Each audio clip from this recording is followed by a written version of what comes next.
साथियों, आज हम प्रीपोजिशंस ऑफ प्लेसेस के बारे में बात करते हैं। ये 4 प्रीपोजिशंस मैंने लिया है: इन, एट, ऑन, बाय।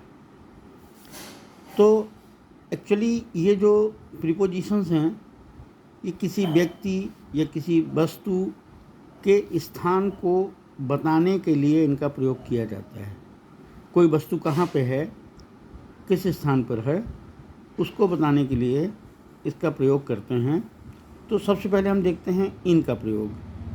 जब कोई वस्तु किसी बड़े स्थान के अंदर हो या किसी कंटेनर में हो या बड़े बॉक्स में हो, तो वहाँ सब जगह इन लगेगा। जैसे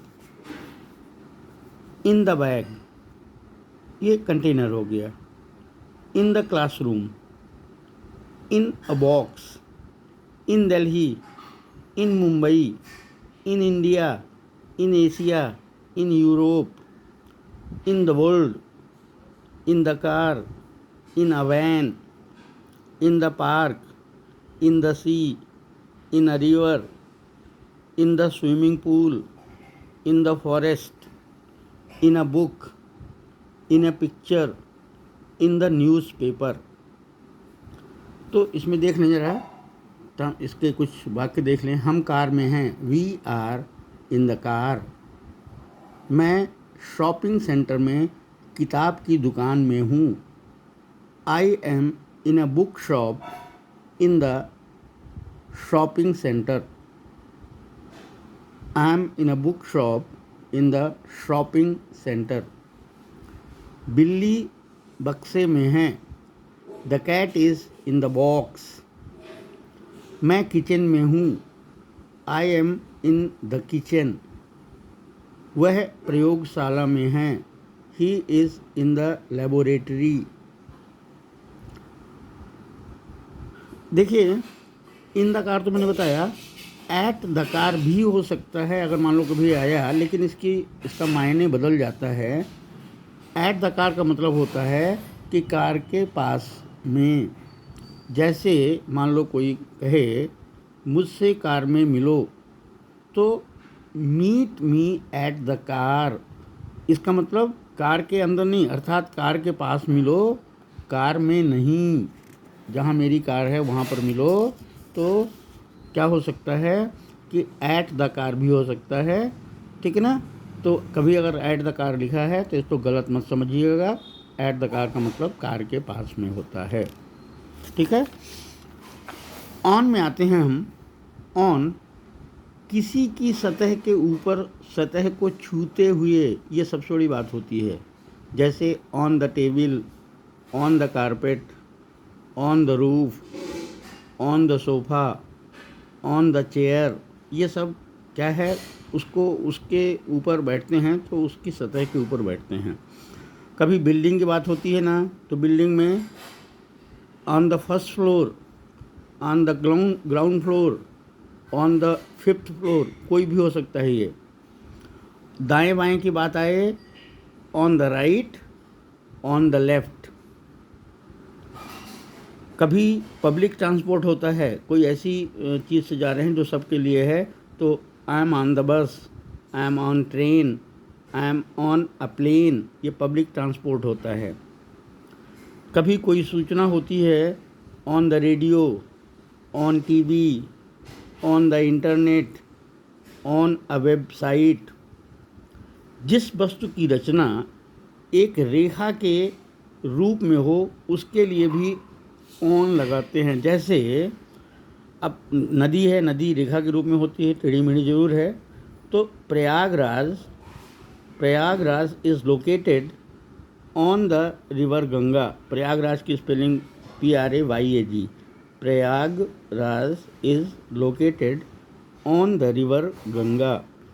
प्रयागराज गंगा नदी के तट पर बसा है।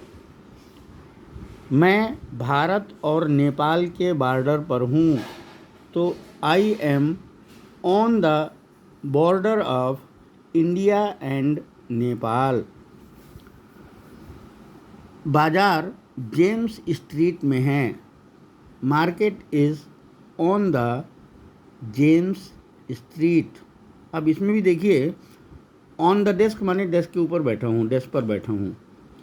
एट द डेस्क का मतलब ये होता है कि डेस्क के पास, मतलब कि कभी अगर एट द डेस्क भी लिखा हो, मतलब डेस्क के पास एक कुर्सी है, मैं उसमें बैठा हुआ हूँ, ठीक है ना। I am sitting on the chair at the desk, ठीक, डेस्क के पास। मतलब वैसे ऐसा ये परीक्षा में नहीं आएगा, अगर आपसे आएगा तो ऑन द डेस्क आएगा, और कोई पूछेगा भी तो ऑन होता है, लेकिन ये जानकारी के लिए बता दिया मैंने। अब आइए अपन एट में आते हैं।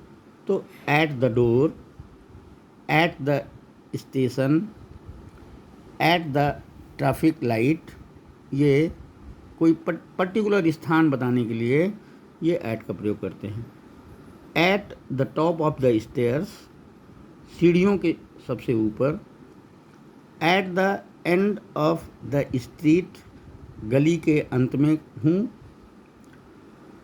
Eight a party, at a concert, at the cinema,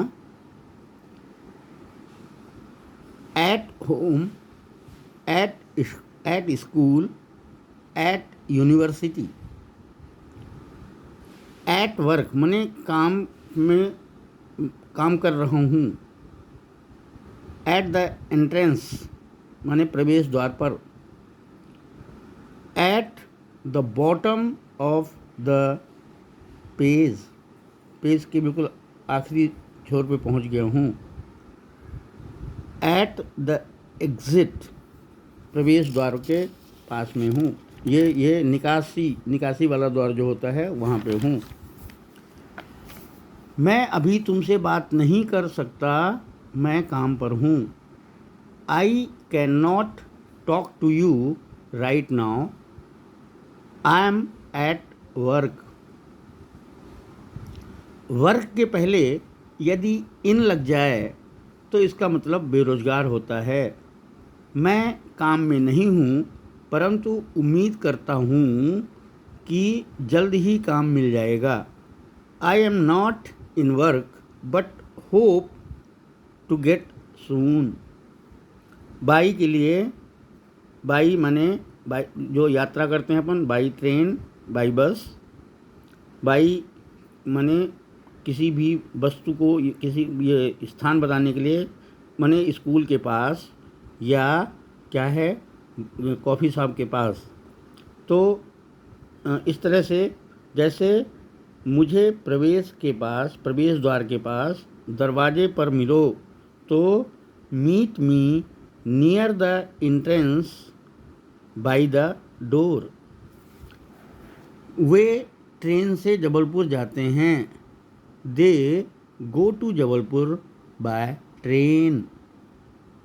उसका घर स्कूल के पास है। His house is by the school. ये जितने भी प्रीपोजिशन मैंने बताए हैं, ये सारे प्रीपोजिशन, ये प्रीपोजिशन ऑफ प्लेसेस कहलाते हैं, स्थान के, ठीक है। तो क्या है, ये आज के प्रीपोजिशन मैंने बताया आपसे। निश्चित रूप से ये जानकारी आपके लिए बहुत महत्वपूर्ण होगी। इन सबको अच्छे से पढ़िए, और यदि मेरा वीडियो आपको अच्छा लगता है तो उसको लाइक करिए, कमेंट करिए, और अभी तक अगर मेरे वीडियो को आपने, मेरे चैनल को आपने सब्सक्राइब नहीं किया है तो उसको सब्सक्राइब करिए। मिलते हैं कुछ इसी तरह की जानकारी के साथ अगले वीडियो में। तब तक के लिए धन्यवाद।